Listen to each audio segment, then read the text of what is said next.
लिए चलेंगे आपको कौमी असम्बली, जहां वज़ीर ख़ज़ाना इसहाक़ डार इज़हार ख्याल कर रहे हैं। अमानत है ये खबर, और कल रात से जो है ये सर्कुलर कल इफेक्टिव हो चुका है, और आइंदा कोई रिस्ट्रिक्शन जो है वो ख़त्म हो चुकी है पाकिस्तान में। जनाब स्पीकर, अल्लाह ताला के फजल व करम से मैं समझता हूँ कि दूसरा जो मैं अर्ज़ करूँगा कि कुछ हमारे साथियों ने हज के लिए जाना है। कल हमने एक स्पेशल आखिरी हज फ्लाइट अरेंज की है जो कि सऊदी प्रोटोकॉल और उनकी अथॉरिटी के साथ तय है, वरना उन्होंने 22-23 के दरमियानी रात में हज फ्लाइट्स इजाज़त नहीं दे रहे। तो इंशाअल्लाह जो हमारे पार्लियामेंटेरियन बहन भाई हैं वो उस फ्लाइट में अपना अवेल कर सकते हैं। और क्योंकि अल्हम्दुलिल्लाह हुजाज कराम इस वक्त मूव कर रहे हैं मिना में, और फिर इंशाअल्लाह यौम जो अरफात है, जो हज का असल दिन है, वो ये हमारे साथी भी उसको बड़ी आसानी से ज्वाइन कर लेंगे। कल सुबह अर्ली मॉर्निंग फ़्लाइट है, और जिन साथियों ने इसका फैसला किया हुआ है इंशाअल्लाह वो उसके लिए तैयार रहें, और वहाँ हमारी दुआ करें। वहाँ तो इस वक्त जो गूंज है वह है अल्लाहु अकबर अल्लाहु अकबर अल्लाहु अकबर ला इलाहा इल्लल्लाह अल्लाहु अकबर अल्लाहु अकबर वलिल्लाहिल हम्द।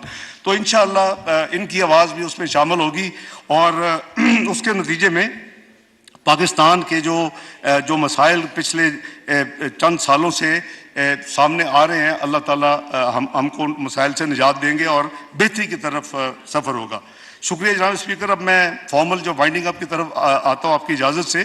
बिस्मिल्लाहिर्रहमानिर्रहीम, नहमदुहु व नसल्ली अला रसूलिल करीम, अस्सलामु अलैकुम व रहमतुल्लाह। जनाब स्पीकर, मैं कौमी असम्बली के तमाम मुअज़्ज़ज़ अरकान का दिल की गहराइयों से शुक्रिया अदा करता हूँ जिन्होंने माली साल 23-24 के बजट को बेहतर बनाने के लिए अपनी मुफीद तजावीज़ दी और बहस पे भरपूर हिस्सा लिया। मुअज़्ज़ज़ अरकान के मशवरे अवामी ख्वाहिशात और उमंगों की बेहतर तर्जुमानी करते हैं।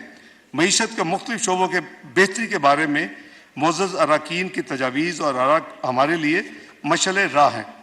मेरे लिए फ़र्दन तमाम ऑनरेबल मुअज़्ज़ज़ अरकान असम्बली के नामों का जिक्र करना ऑब्वियसली मुश्किल होगा, जिन्होंने बड़ी भरपूर इस बजट माली साल 23-24 की बहस में हिस्सा लिया। लेकिन मैं फिर भी ख़ास तौर पर वज़ीर ख़ारजा बिलावल भुट्टो ज़रदारी और कायदे हिज़्ब इख्तिलाफ जनाब राजा रियाज़ अहमद और इत्तेहादी जमातों के पार्लिमानी लीडरान और तमाम मुअज़्ज़ज़ अरकान का शुक्रिया अदा करता हूँ कि उन्होंने माली साल 23-24 में बड़ी हमारी इस्लाह के लिए तामीरी तनकीद के साथ साथ उम्दा तजावीज़ पेश की, जिसके लिए मैं एक दफ़ा फिर दिल की गहराइयों से उनका शुक्रिया मुबारकबाद पेश करता हूँ।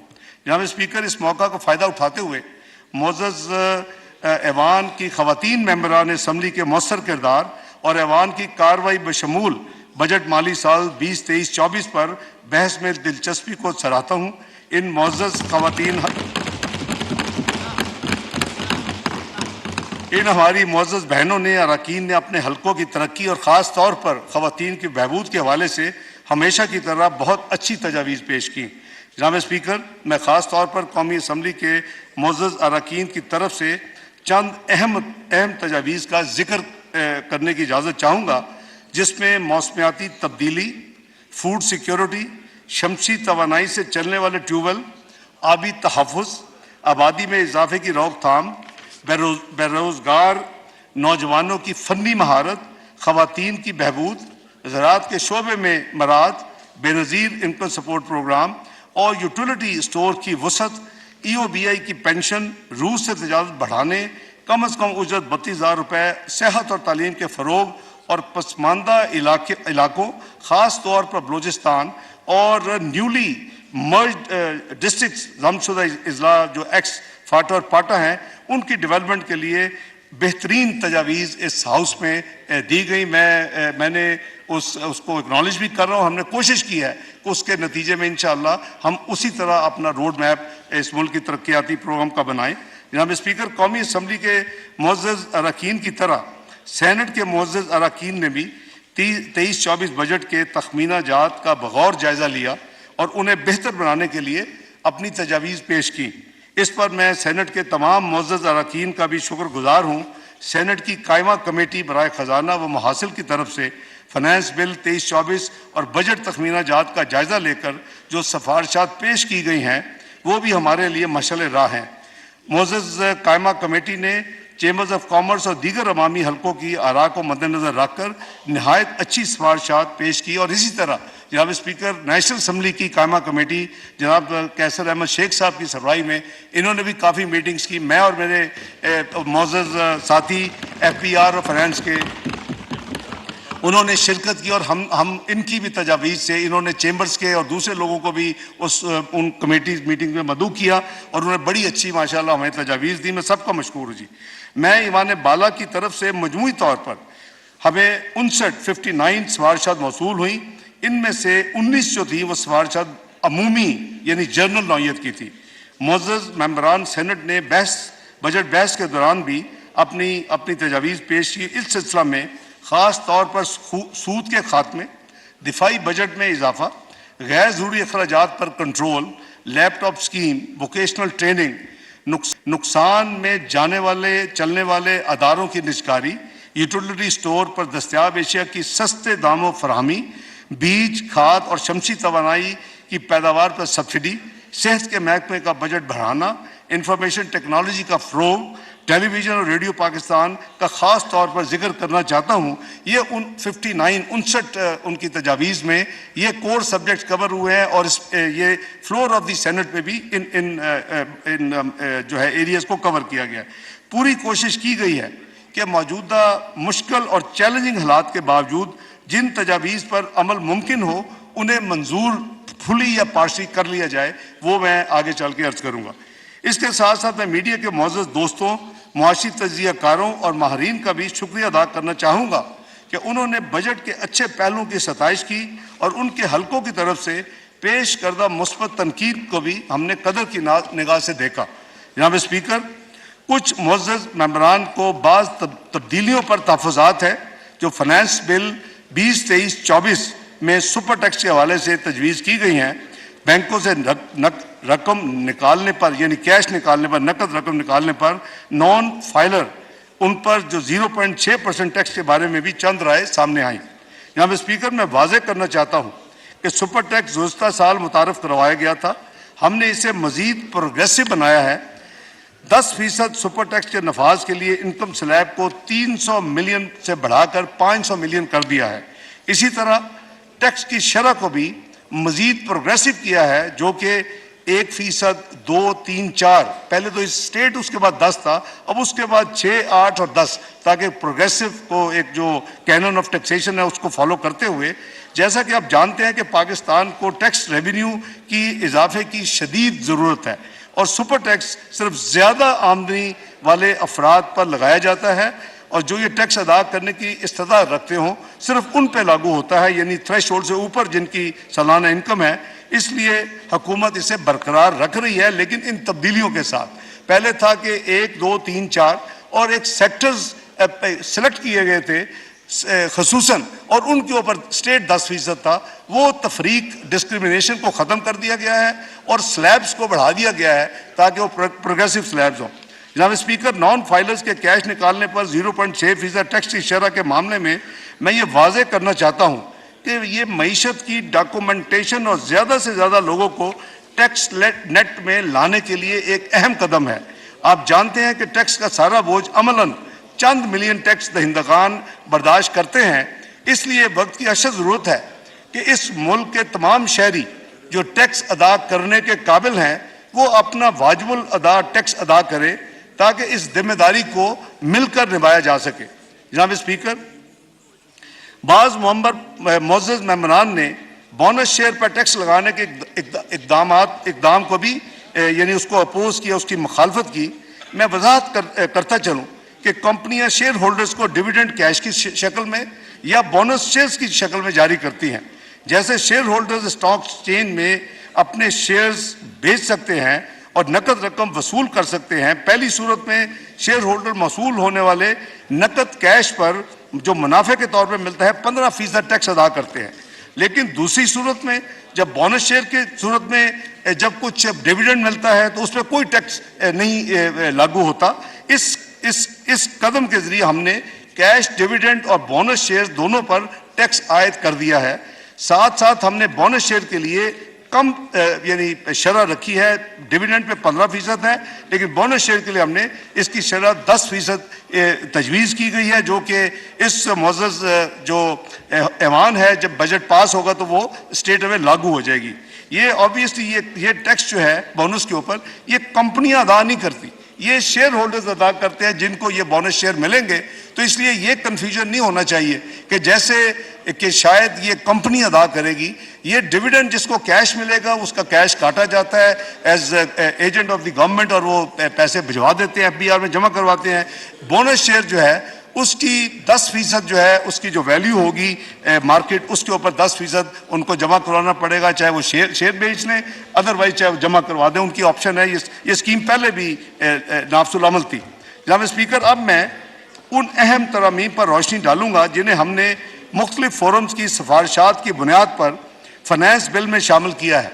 बहुत सारे लोगों ने इनकम टैक्स ऑर्डिनेंस में नए मुतारफ कराए गए 99D सेक्शन पर कुछ तहफ़्फ़ुज़ात का इज़हार किया, जो वफाकी हुकूमत ऐसे असेसी से 50% तक इजाफी टैक्स वसूल करने का इख्तियार देता है, जिसने इसमें खारजी अवामल की वजह से गैर मतवक्को मुनाफा यानी विंडफॉल गेन कमाया हो।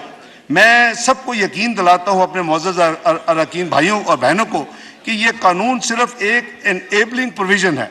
इसका हदफ किसी खास शख्स order in the house please. तमाम ऑनरेबल मेंबरान अपनी अपनी सीटों पर तशरीफ फरमा हो जाएं। इसका हदफ किसी खास शख्स या कंपनी की तरफ नहीं है, बल्कि अगर वफाकी हुकूमत इस बात का तयन करती है कि ऐसे शोबे ने खारजी अनासर से फ़ायदा उठाते हुए विंडफॉल गेन किया है, तो ये प्रोविज़न पूरे शोबे पर नाफिज की जाएगी, ना कि किसी एक इंडिविजुअल पर। ये मैं इसलिए वजाहत कर रहा हूँ कि बहुत कन्फ्यूजन है कि शायद इंडिविजुअल्स को भी पिक किया जा सकता है कि उनको एक्स्ट्रा ऑर्डनरी विंडफॉल गेन हो।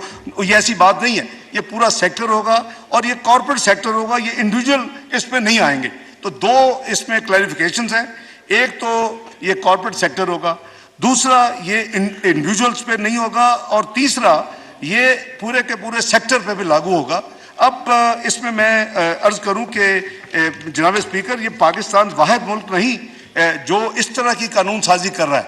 कई ममालिक में विंडफॉल गेंस के ऊपर टैक्स है। यूरोप समेत कई ममालिक ने ये टैक्स अपने ममालिक में लगाया हुआ है। हम इस बात को यकीनी बनाने के लिए तमाम इकदाम करेंगे कि कारोबारी एतमाद मुतनज़्ज़ल ना हो, और हम नहीं चाहते कि कानून की इस शिक की वजह से लोग घबराएं।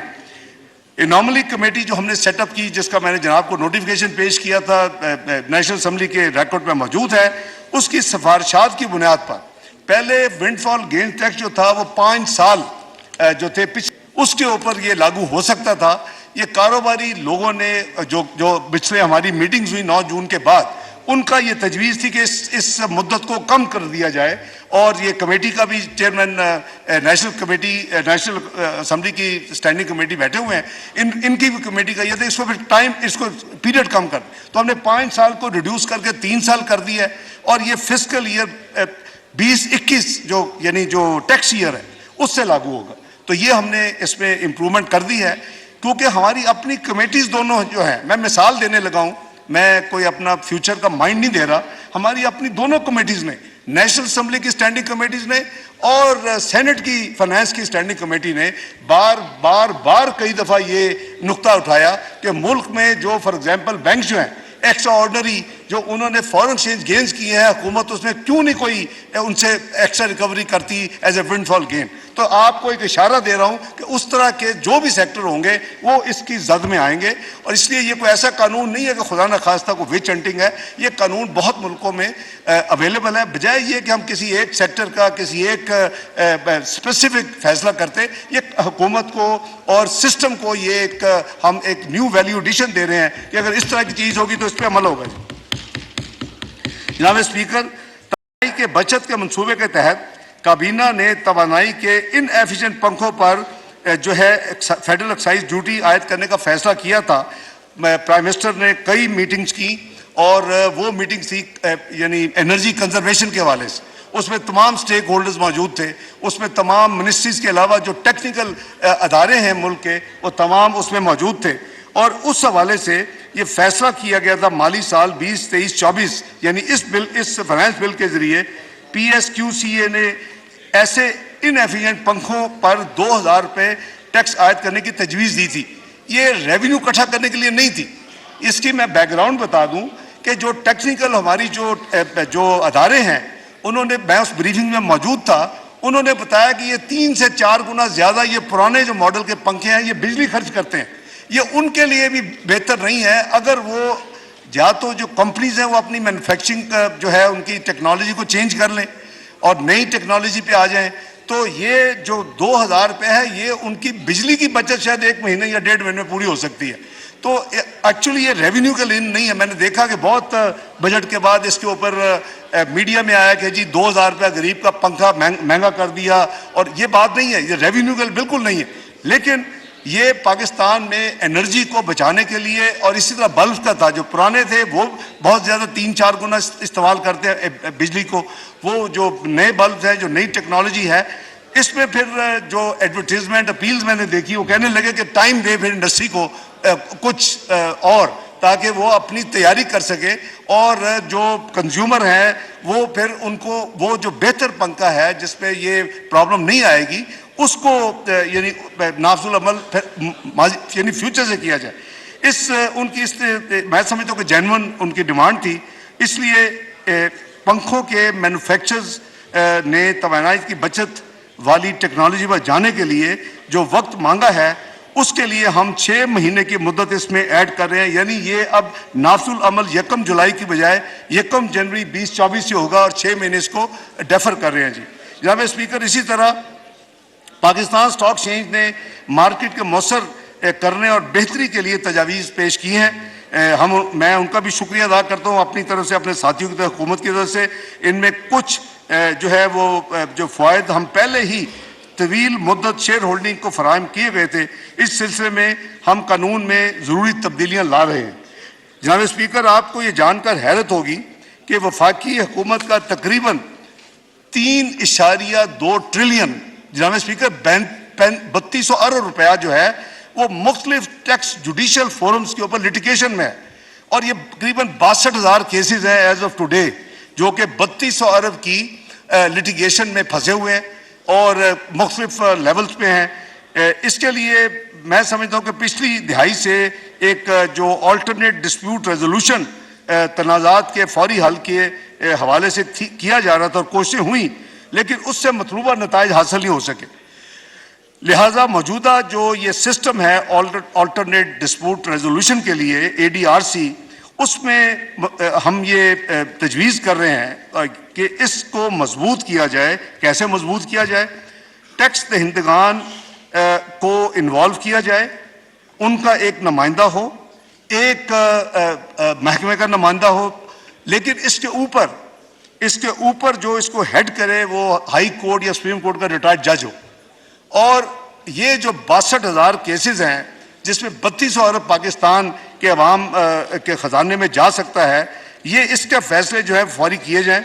मैं समझता हूँ कि ये नई स्कीम जो है इंशाल्लाह ये एतमाद और भरोसे वाली होगी, और इस तरह हुकूमत की जानिब से ना सिर्फ वाजिबुल अदा टैक्स वसूल किया जाएगा बल्कि साथ साथ अदालती फोरम पर बोझ भी कम होगा लिटिगेशन का, और कानूनी चाराजोई की लागत भी कम हो जाएगी। ये हमने ADRC के तरीक़ाकार पर, जैसे मैंने अर्ज़ किया कि नज़रसानी का फैसला किया है। 3 रुकनी कमेटी तजवीज़ कर रहे हैं, अक्सरियती बुनियाद पर तनाज़ात का फैसला करेगी। सरबराही मुअज़्ज़ज़ हाई कोर्ट या सुप्रीम कोर्ट जज करेगा, जबकि चीफ कमिश्नर इसके रुकन होंगे, और तीसरा रुकन टैक्स पेयर खुद या उसका नॉमिनी होगा। इसके फैसले जो सबसे इंपॉर्टेंट है, शेख साहब जो आप चेयरमैन हैं और बिजनेस कम्युनिटी आपका तल्लक है, जनाब स्पीकर, इसका सबसे बड़ा फ़ायदा ये होगा जो हम इसमें ला रहे हैं स्कीम में, ADRC का फैसला FPR पर तो बाइंडिंग होगा लेकिन टैक्स दहिंदगान पर बाइंडिंग नहीं होगा।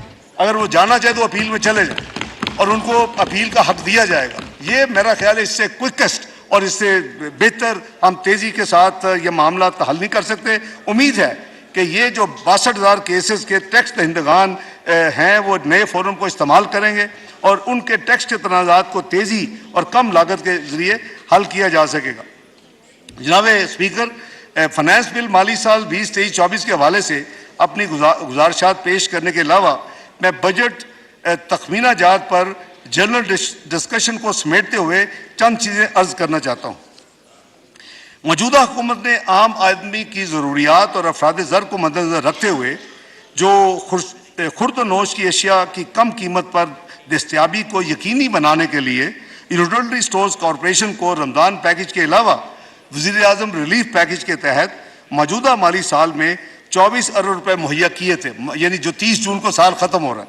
जो आने वाला माली साल है जो 30 जून 2024 को ख़त्म होगा, इसमें रमज़ान पैकेज के लिए 5 अरब और वज़ीर-ए-आज़म रिलीफ पैकेज जिसके ज़रिए सस्ती अशिया जो स्कोर कार्ड के ज़रिए लोगों को मिलती हैं, जो वेरीफाई होते हैं, उनके लिए 30 अरब रुपए की एलोकेशन यानी खतीर रकम इस बजट में मुख्तस की गई है। Number 2, Benazir income support programme गुर्बत से निपटने के लिए हुकूमत पाकिस्तान का एक फ्लैगशिप प्रोग्राम है। माली साल 2021-22 में इस प्रोग्राम के लिए 250 अरब मुख्तस किए गए थे। मौजूदा हुकूमत ने अपने बजट फिस्कल ईयर 2022-23 में इसको 250 को बढ़ा के, आपको याद होगा, 360 अरब रखे थे जब मैंने ये जिम्मेदारी संभाली, और उसके बाद हमने इसमें मजीद 40 अरब का इजाफा किया और ये 360 अरब को हम माली साल 22-23 के दरमियान में 400 रुपए ले गए और 1 जनवरी 2023 से जो इसके बेनिफिशरीज हैं जो बिस पे, उनको यानी उस नई 25% इजाफे के साथ उनको वज़ाइफ और उनको स्टाइपेंड मिलना शुरू हो गया। अब इस बजट में हमने इनिशियली जो इस वक्त हाउस की मलकियत है और इसको हम पेश कर चुके हैं, हमने 450 अरब रखे थे, लेकिन हमने मजीद इसको कैलकुलेशंस करके कुछ और नीड, आपने देखा कि कल मोहतरमा इसकी जो मिनिस्टर साहब है शाजिया मरी साहब की कुछ तजावीज़ थी और इस तरह हमने देख के हमने जो रिकैलकुलेट किया, हम इसको रिवाइज कर रहे हैं 466 अरब पे। इसमें मजीद 16 अरब का इजाफा कर रहे हैं बिस में माली साल 2023-24। जनाब स्पीकर, दफाई बजट के ज़िमन में इस मुअज़्ज़ज़ अरकान में मैं ये गुजारिश करना चाहूँगा कि अल्लाह ताला के फजल करम से मुमलकत पाकिस्तान एक एटमी ताकत है। पाकिस्तान की मुसल्लह अफवाज हर वक्त मुल्क कौम के दिफा और अंदरूनी व बैरूनी साजिशों के खिलाफ सीसा पिलाई दीवार की तरह खड़ी हैं। हमें अपनी मुसल्लह अफवाज और सिविल आर्म फोर्सेज की नुमाया कारकर्दगी और कुर्बानियों पर फ़ख्र है। हमने अपनी नेशनल सिक्योरिटी को तरजीह हमने देनी है और इस सिलसिले में तमाम तर माली मुश्किलात के बावजूद हम मुसल्लह अफवाज को जो ज़रूरी फंड्स की फराहमी को यकीनी बनाया है। मैं आपको रेफ़र कर रहा हूँ सेनेट की जो स्पेशल उन्होंने जो एक तजवीज़ दी कि इनको स्पेशल आप इंश्योर करें कि इनकी ज़रूरियात पूरी करें। ये हम सब का मैसन फ़र्ज़ है। इंशाअल्लाह हम इस सिलसिले में किसी रुकावट को आड़े नहीं आने देंगे और बजट में जो रकम मुख्तस है वो वक्त पे रिलीज़ की जाएगी। जनाब स्पीकर, मैं इस अमर की भी यकीन दहानी कराता चलूँ कि मौसमियाती तब्दीली, ज़राअत के फ़रोग और नेशनल फूड सिक्योरिटी के लिए किए जाने वाले इक़दाम, ये तमाम चीज़ें मैंने अर्ज़ की कि इस हाउस ने मुख्तलिफ मुअज़्ज़ज़ अरकान ने कमेटी ने इनको फ्लैग किया है। मैं उसके हवाले से अर्ज़ कर रहा हूँ कि तकरीबन 30 अरब रुपए इस बजट में मुख्तस किए गए हैं।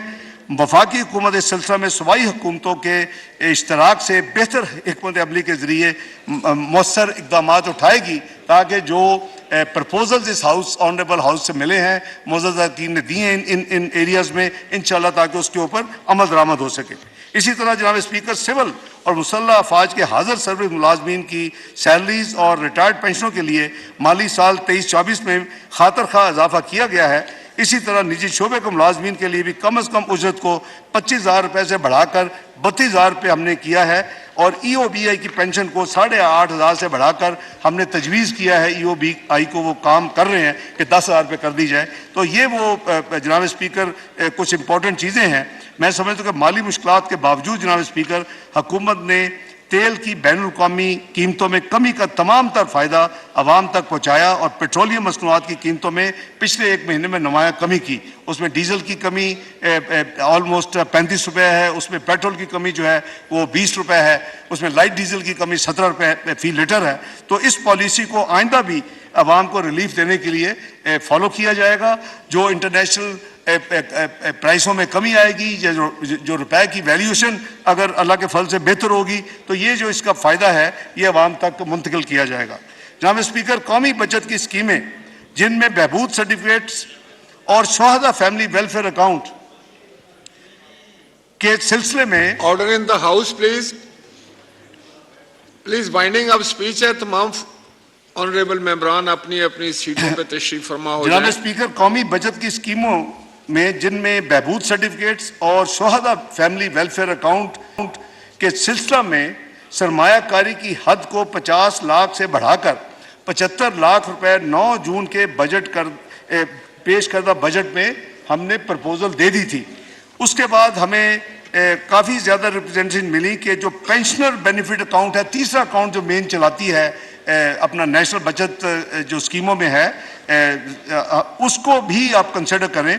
तो मुझे खुशी है कि मैं इसको ऐलान कर रहा हूँ कि जो पेंशनर्स बेनिफिट अकाउंट की स्कीम में भी सरमायाकारी की जो हद 50 लाख थी उन दूसरी दो स्कीमों की तरह, उसको भी 75 लाख बढ़ाने का फैसला किया गया है।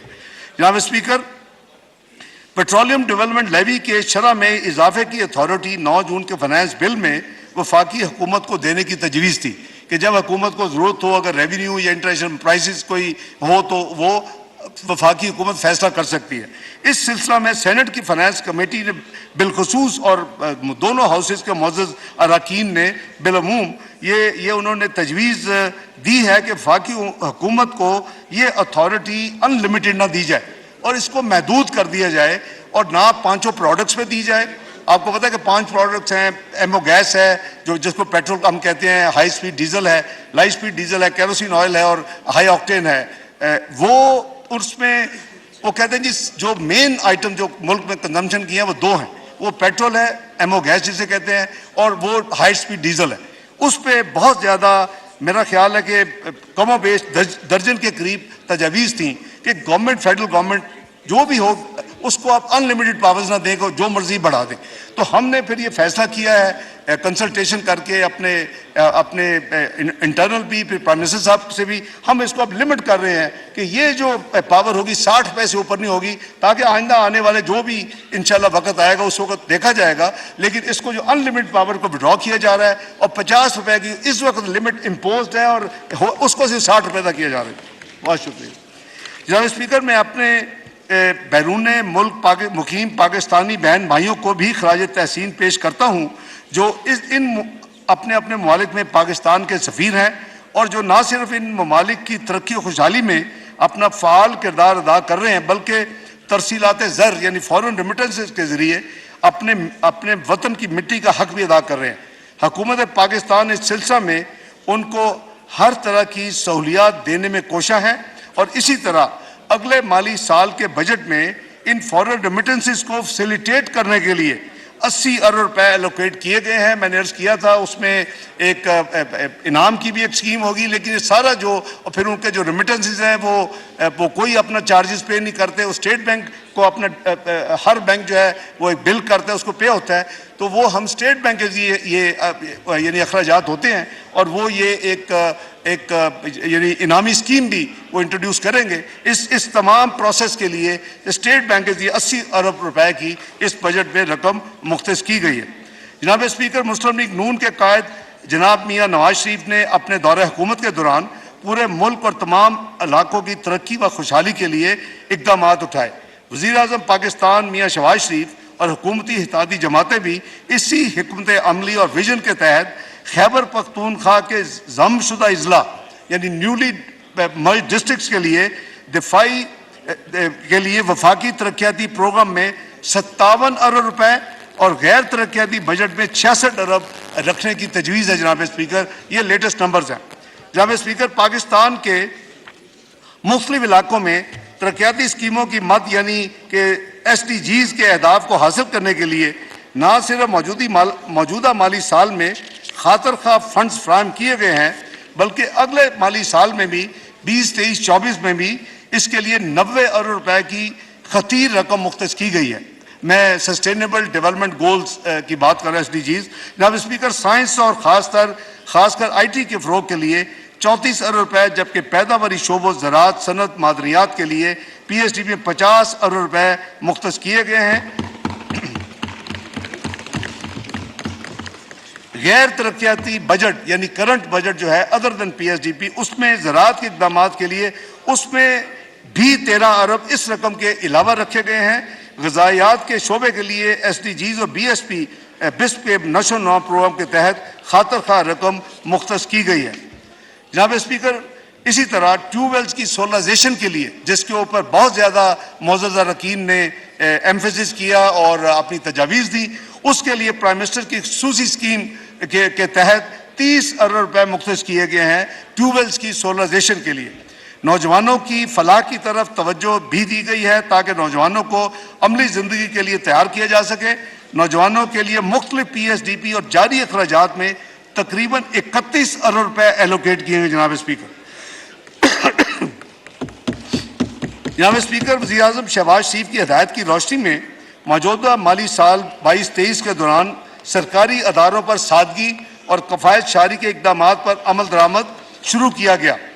साल रमा में नॉन एम्प्लॉय रिलेटेड एक्सपेंडिचर यानी सैलरीज अलाउंसेस जो हमारे सरकारी मुलाजमीन, उनके अलावा जो था उस पर 15% कमी की गई। ये जो 30 जून को ख़त्म हो रहा है साल, मैं अप्रिशिएट करता हूँ और मैं तमाम जो डिवीज़न है, मिनिस्ट्रीज हैं, जिन्होंने इसको रिलीजियसली फॉलो किया और कमी की और उस हदफ को पूरा किया मुल्क की इंटरेस्ट पे, मैं उनका मशकूर हूँ। और इसी तरह ऑस्टेरिटी मेजर्स में हर किस्म की गाड़ियों, मास व एम्बुलेंसेस, तालीमी अदारों की बसों और सॉलिड वेस्ट की गाड़ियों के अलावा तमाम गाड़ियों, इनके अलावा फर्नीचर, दीगर मशीनरी आलात बशमूल एयर कंडीशन, माइक्रोवेव, फ्रिज वगैरह की खरीदारी पर मुकम्मल पाबंदी आयद कर दी गई थी। और ये जो पाबंदी थी, इसके अलावा सरकारी अफसरान के सरकारी खर्च पर बैरून मुल्क दौरों और सरकारी खानों पर भी पाबंदी आयद की थी। कफ़ायत शारी के इन तमाम इक़दाम को माली साल 20-23-24 में भी जारी रखा जाएगा। मैं समझता हूँ कि हमें मेहनत की ज़रूरत है, हमें इस जो ऑस्टेरिटी मेजर्स को मज़ीद आगे एक साल मुल्क के इंटरेस्ट में लेके जाने की ज़रूरत है। इसलिए ये फैसला किया गया कि तमाम मेजर्स जो प्राइम मिनिस्टर ने अनाउंस किए थे 30 जून 2023 इस साल के लिए, वो अगले माली साल 2023-24 में भी जारी रहेंगे। जनाब स्पीकर, इस मौका पर मैं मुअज़्ज़ज़ ऐवान के सामने कुछ और अहम नुकात पर इज़हार ख्याल करना चाहता हूँ। इसमें एक अहम मामला पब्लिक फाइनेंस मैनेजमेंट और दीगर मुतल्लिका अमूर में इस्लाहात के मुतल्लक है। मुस्लिम लीग नून की हुकूमतों ने अपने दौरे इक़्तिदार में वफाकी सूबाई महकमों में बहुत इस्लाहात नाफिज की। इस सिलसिले में कुछ नई तजावीज़ मुअज़्ज़ज़ ऐवान के सामने पेश की जा रही हैं। मौजूदा मखलूत हुकूमत ने भी इस्लाहात के इस सिलसिले को आगे बढ़ाया है, जिसमें काबिल ज़िक्र जो TSA का नफाज है, नए general financial and treasury rules हैं और cash and debt management rules हैं।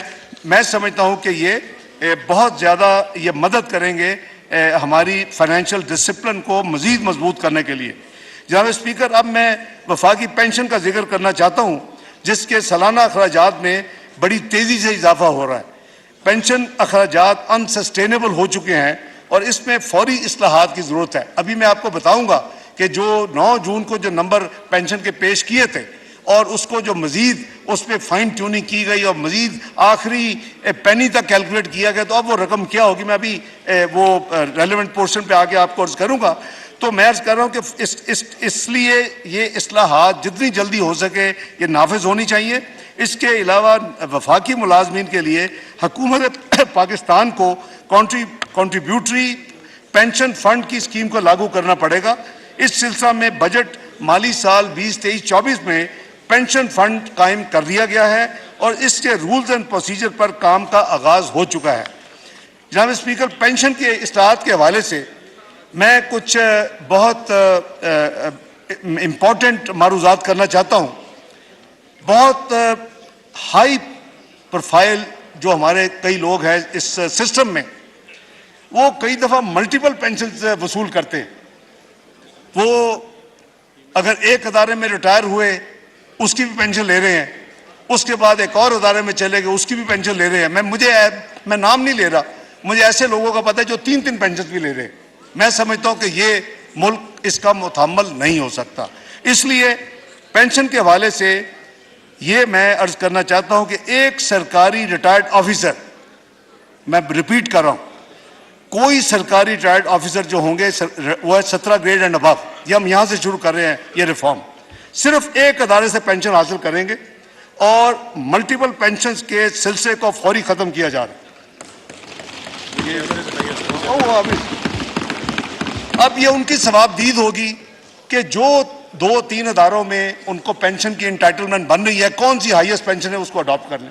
लेकिन ये फेयर नहीं है इस गरीब कौम पे, इस मुल्क पे कि एक जो बड़े बड़े लोग हैं वो एक महकमे से निकलें, वहाँ की पेंशन सब सहूलियत लें, उसके बाद एक और जाके दफ्तर में बैठ जाएं, उसकी सहूलियत लें। मैं समझता हूँ कि ये अनफेयर है। मैं नाम लिए बगैर आपको कह सकता हूँ कि मेरे साथ माजी में एज फाइनेंस मिनिस्टर लोग आते रहे हैं कि जी हमारी पेंशन फलां है, उसमें तो ठीक है, ये फलां दूसरी जो उसको ठीक कर दें।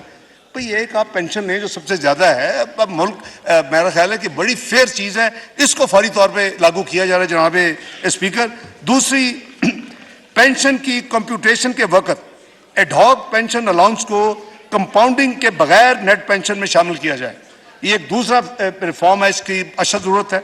तीसरा रिफॉर्म जो किया जाएगा, एक पेंशनर और उसके स्पाउस की वफात के बाद, यानी पेंशनर भी खुदा न खास्ता फौत हो गए, उनके स्पाउस भी फौत हो गए, उसके बाद जो डिपेंडेंट्स हैं उसमें कोई टाइम लिमिट नहीं है उस पेंशन को जारी रखने की। उस पीरियड को 10 साल तक लिमिट किया जा रहा है कि स्पाउस, पेंशनर खुद, उनकी वफात के बाद फैमिली जो पेंशन वो बन जाती है वो 10 साल तक डिपेंडेंट्स को दी जाएगी। चौथा रिफॉर्म इसमें यह कर रहे हैं कि री एम्प्लॉयमेंट की सूरत में कि पेंशन मेरी हुई, मैं कल कहीं और जॉब पे चला गया, तो वो फिर पेंशन या तनख्वाह में से एक को ऑप्ट कर ले, पेंशन ले ले, या भी अगर सैलरी तो नॉर्मली ज़्यादा होती है, वरना क्या जरूरत है कि हम पेंशन छोड़ के। तो ये ऑफिसर्स के लिए सारी स्कीम कि 17 एंड अबव, शायद आगे बाकियों की भी बारी आए अगर कोई आने वाले वक्तों में। ये रिफॉर्म है, ये बहुत पेंडिंग है और बहुत इंपॉर्टेंट है, तो इसलिए ये फैसला किया कि इस रिफॉर्म को अब जारी कर दिया जाए। और मुल्क में आपको पता है कि मैं ऐसे रिफॉर्म माजी में भी करके मैंने बड़ी कीमतें अदा की हैं। 97-99 में मैंने 3000 सीसी जो बड़ी गाड़ियां VVIP को मिलती थी, और कॉमर्स मिनिस्टर उसका, ये बैठे हो कॉमर्स मिनिस्टर, उसमें मुझे याद है इंपोर्ट एक्सपोर्ट कोड 1.2 क्लॉज होती थी, वो आप उनको जनाब ड्यूटी फ्री गाड़ियों की इजाज़त देते। ये गवर्नर्स, ये प्रेसिडेंट्स, ये प्राइम मिनिस्टर्स, ये इन सबको ये लिस्ट थी, और वो कॉमर्स मिनिस्ट्री उनको देती थी, आप 3000 सीसी गाड़ियाँ फ्री मंगवा लें। और इस मुल्क में मैं आपको एविडेंस दे सकता हूँ कि ऐसे लोग थे जिन्होंने एक से ज़्यादा मरतबा उस ओहदों पे आए मुख्तलिफ में और गाड़ियाँ ली। मैं मजीद आपको एविडेंस दे सकता हूँ कि वो गाड़ियाँ मंगवाई और बेची और करोड़ों रुपए की जो ड्यूटी बचाई वो जेब में डाल ली।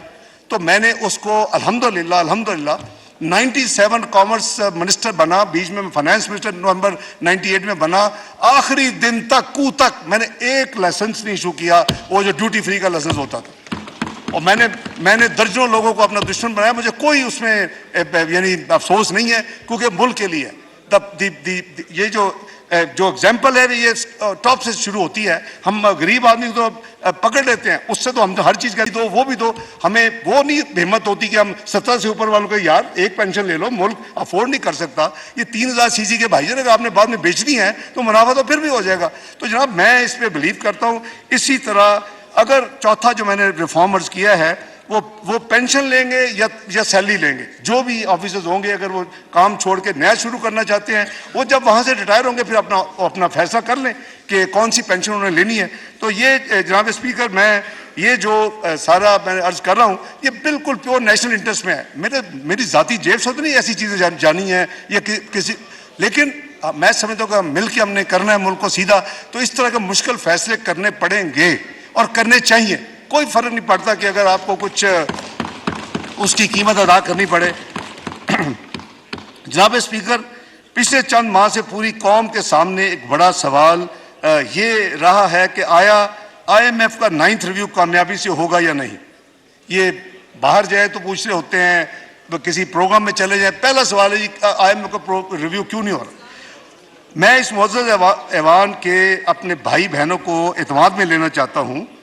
बावजूद कि पाकिस्तान हुकूमत पाकिस्तान ने तमाम नुकात पर मुकम्मल कंप्लाइंस बशमूल पर एक्शन के अप्रैल 2023 के शुरू में मुकम्मल तमाम काम कर लिया, लेकिन एक एक्सटर्नल फाइनेंसिंग गैप की वजह से हमारा केस IMF की बोर्ड के सामने अभी तक रखा नहीं जा सका। वज़ीर-ए-आज़म जनाब शहबाज शरीफ साहब की पेरिस में इसी हफ्ते क्लाइमेट फाइनेंस समिट के दौरान MD IMF से 2 दफ़ा मुलाकात हुई और ये फैसला किया गया कि प्रोग्राम को आगे बढ़ाने के लिए दोनों तरफ यानी हुकूमत पाकिस्तान और IMF की जो टीम है एक आखिरी भरपूर कोशिश की जाए।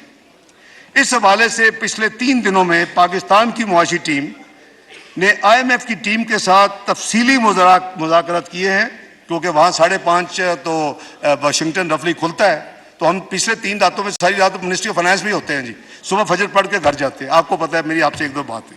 तो ये हमने भी बड़े खुलूस नीयत के साथ ये हमने कोशिश की है और ताकि पेंडिंग रिव्यू को मुकम्मल किया जा सके। इन मुज़ाकरात के नतीजे में माली साल 23-24 के लिए जो फाइनल मैं बहुत विश लिस्ट का नंबर नहीं, ऐसे परेशान हो गए, उसमें हमने 215 रुपए के टैक्स सिर्फ माने हैं जो कि लगाने की तजवीज़ है और जो कि अमेंडमेंट्स अभी टेबल होंगी। ये इनका बोझ गरीब और मुतवसत तबके पर ना पड़ने की हमने इंश्योर किया है। एक तो बहुत हाई पिच नहीं हमने एक्सेप्ट किया, हमने ये जनाब स्पीकर 3 पिछली पूरी रातें हम इन नेगोशिएशन में रहे, मैं और मेरी टीम, और मैं उनको कॉम्प्लीमेंट पेश करता हूँ कि पूरी टीम सारी रात काम करते हैं। सो हम बजट पे तो अल्लाह ताला उनको अजर देंगे इंशाल्लाह। तो इसके लिए हमने ये कुछ इसी तरह हमने ये भी माना है कि हम अपना अखराजात में जो हमारे जारी अखराजात हैं उसमें 85 अरब रुपए की कमी भी करेंगे, वो भी इसमें रिफ्लेक्ट होगा। मैं मोटी चीज़ें अर्ज भी कर देता हूँ रिकॉर्ड के लिए। लेकिन ये जो कटौती है 85 अरब की, ना तो ये तरक्याती बजट PSDP पे इसका नफाज होगा, ना ये सरकारी मुलाजमीन की सैलरीज के ऊपर नफाज होगा, और ना ही जो हमने इंक्रीज दिया पेंशन और अपना सैलरीज में उसके ऊपर इसका नफाज होगा। क्योंकि तजवीज़ थी कि जी सैलरीड क्लास के ऊपर टैक्स को दुगना कर दिया। मैं तो बेहोश हो गया कि टैक्स को दुगना कर दिया, ये कैसे हो सकता है? यानी जो कुछ दिया उससे ज्यादा उनसे वापस ले ले। तो बहरहाल जो फाइनल है, मैं तफसील में नहीं जाना चाहता, ये बड़े डिटेल्ड और मुल्क के इंटरेस्ट में है। बात यह है कि जी हमारे अपने लोग भी कहते हैं जी IMF नहीं होता पता नहीं क्या हो जाएगा। मैं तो अल्हम्दुलिल्लाह मैं कई दफा कहा कि अल्लाह ताला के ऊपर भरोसा है, IMF हो जाए बिस्मिल्लाह, खुदा ना खासा ना हो तो फिर भी गुजारा होता है। आगे भी किया है, 98-99 में भी किया था, अब भी किया इंशाल्लाह। तो इसलिए हमने खुलूस नीयत के साथ प्राइम मिनिस्टर साहब की चूंकि ख्वाहिश भी थी, सही ख्वाहिश थी, क्योंकि इसके जो पॉजिटिव असरात हैं वो भी हैं, हमें उसको मानना चाहिए कि इस वक्त एक ग्लोबल जो मेडिकल जो कह लें कि सर्टिफिकेशन देता है, वो अब सारी दुनिया के अदारों ने, वर्ल्ड बैंक हो, IBRD हो, IFC हो, एशियन डेवलपमेंट बैंक हो, AIIB हो, अपना IDB हो, कोई भी हो, उन्होंने ये पहले देखना है कि जी आप ऑन ट्रैक हैं, तो उसके बाद वो आपसे बिजनेस शुरू करते हैं। तो ये एक ग्लोबल बन गई है। तो इसलिए मैं समझता हूँ कि उसका इनडायरेक्ट फ़ायदा इंशाल्लाह पाकिस्तान को बहुत ज़्यादा होगा, जिसके विजिबल होगा। हम ने ये जो मैं बड़ी इसीलिए ट्रांसपेरेंसी के साथ मैं समझता हूँ कि ये इस ऐवान का और पाकिस्तान की कौम का ये उनकी अमानत है कि आप उनके बिहाफ पे जो एग्री करें आप इस कौम को बताएं। और मैं आपसे अल्लाह करे कि हमारा मुआहिदा हो इंशाअल्लाह जल्दी, और जब हो जाए तो मैं इंशाअल्लाह इसको मिनिस्ट्री ऑफ फाइनेंस की वेबसाइट पे डालूंगा ताकि जिसने देखना है उसको ट्रांसपेरेंटली पढ़ ले, ताकि ये अमानत है आपकी। तो मैं अर्ज कर रहा था कि जी ना तो तरक्याती बजट पे कोई कट आएगा इस नतीजे में, ना ही सरकारी मुलाजमीन की सैलरीज में कोई एडजस्टमेंट होगी, जो उनको अनाउंस हुआ है वही मिलेगा, और ना ही पेंशन में कोई कटौती होगी। ये चीज़ें आउट ऑफ क्वेश्चन हैं, और हमने उन्होंने हमारी बात मान ली है। इसलिए ये पार्ले जो थे वो काफ़ी लंबे चले हैं, 3 रातें चली हैं और पूरी रात हमारा इस में गुजरा है। जनाब स्पीकर, इसके नतीजे में ये जो मैंने अर्ज किया कि जो हमारा जो टैक्सेस का हदफ है 9,200 अरब है, आपको भी पता है, और उसके नतीजे तो बहुत स्मॉल एक लेस देन कह लें कि अमाउंट है, 2.5%, 3% से भी कम है। तो ये इसके नतीजे में जाहिर है कि नंबर चेंज होंगे। अब हमारा जो बजट 9 जून को हमने पेश किया था, तो इसके नतीजे में माली साल 23-24 के annual budget statement, finance bill 20-23 और दीगर ऑडिट बुक्स जो बजट बुक्स हैं उसके अदाद शुमार में मंदरजा झैल तब्दीलियां आएंगी और आई हैं, जिसको सर्कुलेट कर दिया जाएगा। नंबर 1, FBR के सालाना मुहासिल का तखमीना 9,200 अरब रुपए से बढ़ाकर 9,415 अरब कर दिया गया है, यानी 215 के टैक्स। सूबों का हिस्सा ऑटोमेटिकली जो 215 बिल में उनको एक्स्ट्रा जाएगा, तो वो 5,276 अरब से बढ़कर 5,390 अरब हो जाएगा। जनाब स्पीकर, वफाकी हुकूमत के कुल अखराजात का तखमीना 14,460 अरब रुपए से बढ़कर 14,480 रुपए हो जाएगा और पेंशन 14,480 अरब रुपए हो जाएगा। पेंशन का तखमीना मैंने आपको अभी अर्ज किया था, ये 761 अरब से बढ़ के ये 801 अरब रुपया हो जाएगा। इसमें जो फाइन ट्यूनिंग उनके साथ जो हुई है, वो चूंकि हमने किसी जगह पे कोई एडजस्टमेंट नहीं मानी, जो पेंशन की अनाउंसमेंट है उसी तरह पेंशन मिलेगी। सब्सिडी का तखमीना 1064 रुपये हो जाएगा। ग्रांट्स का तखमीना 1064 अरब हो जाएगा। ग्रांट्स का तखमीना 1405 अरब रुपया हो जाएगा। इन तमाम इकदामात के नतीजे में जो हमारा ओवरऑल बजट डेफिसिट है उसमें बेहतरी आई। जाहिर है 215 के नए टैक्सेस, 85 हम अपने अखराजात कम करें, 300 अरब जो है वो हमारा फिस्कल डेफिसिट यानी मजीद इंप्रूव कर जाएगा। हम कम उतना कर्जा लेंगे, हमारी फिस्कल पोजीशन ज़्यादा बेहतर हो जाएगी। इन तमाम तब्दीलियों को बजट बुक्स में जनाब स्पीकर शामिल कर दिया गया है और जो मैं फिर वक्त आने पे जो चार्ज एक्सपेंडिचर के बाद जो मैं अप्रूवल लूँगा इस मुअज़्ज़ज़ ऐवान का, वो अब अमेंडेड फिगर्स पे होगा। ये सारी उनमें इनकॉर्पोरेट चीज़ें कर दी गई हैं जो कल रात फाइनल हुई हैं और आज सुबह हमने उससे काम शुरू किया हुआ था। इसलिए मैंने जनाब को सुबह सुबह फ़ोन भी किया और गुजारिश की कि 11 बजे आप 3 बजे रख लें। मैं आपका मशकूर हूँ और ऐवान का भी कि आपने फिर हमें को 4 घंटे और दिए ताकि हम ये सारी चीज़ें अपने यानी फॉर्मल तरीके के साथ अपने तमाम चीज़ों में शामिल कर लें। जनाब स्पीकर, मैं इस मुअज़्ज़ज़ ऐवान की वसातत से पूरी पाकिस्तानी कौम को इस बात का यकीन दहानी कराना चाहता हूँ कि उनको जिन मुश्किल माली हालात का सामना करना पड़ा है उसकी कई वजूहात हैं। मुझे इजाज़त है ये कहने की पिछली हुकूमत की मुल्क दुश्मन पॉलिसियों की वजह से मुल्क की मईशत पर बहुत बुरे असरात मुरतब हुए हैं, जिनके ज़ायल होने में वक्त लगता है।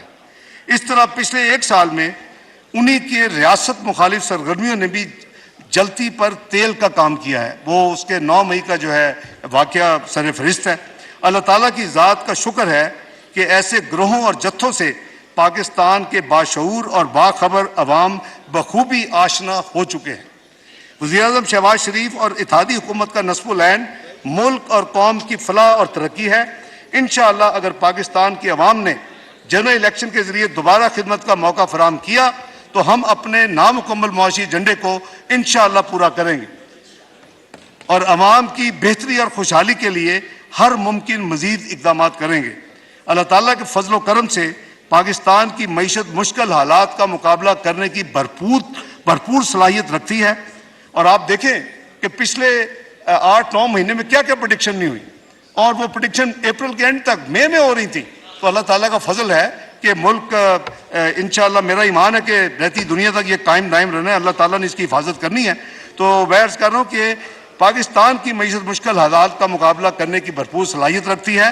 कौम के ताउन से हुकूमत माजी करीब के तमाम चैलेंजेस का कामयाबी से मुकाबला कर चुकी है और कर रही है और इंशाअल्लाह पाकिस्तान माली साल 2017 का हासिल करदा वो मुकाम जहां हम दुनिया में 24वीं बड़ी मईशत माशी कुव्वत बन चुके थे, इंशाअल्लाह जल्द दोबारा हासिल करेंगे।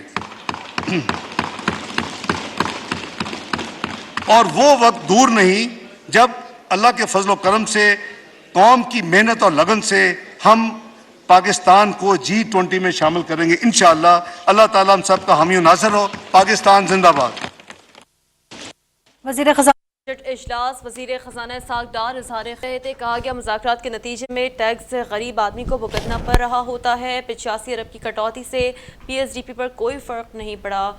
केस कैश निकलवाने पर 0.6% टैक्स लगेगा। इस हवाले से आपको ये भी बताते चलें कि बोनस शेयर्स पर 10% टैक्स आयद होगा। बोनस शेयर्स पर टैक्स कंपनियों ने अदा नहीं करना है। ये कहना था वज़ीर ख़जाना इसहाक़ डार का, जो कि बजट के हवाले से गुफ्तगू कर रहे थे। और साथ साथ उनकी जानिब से ये भी कहा गया है कि 85 अरब की कटौती से PSDP पर कोई फ़र्क नहीं पड़ेगा। मुज़ाकरात के नतीजे में टैक्स ग़रीब पर नहीं लगाया जाएगा।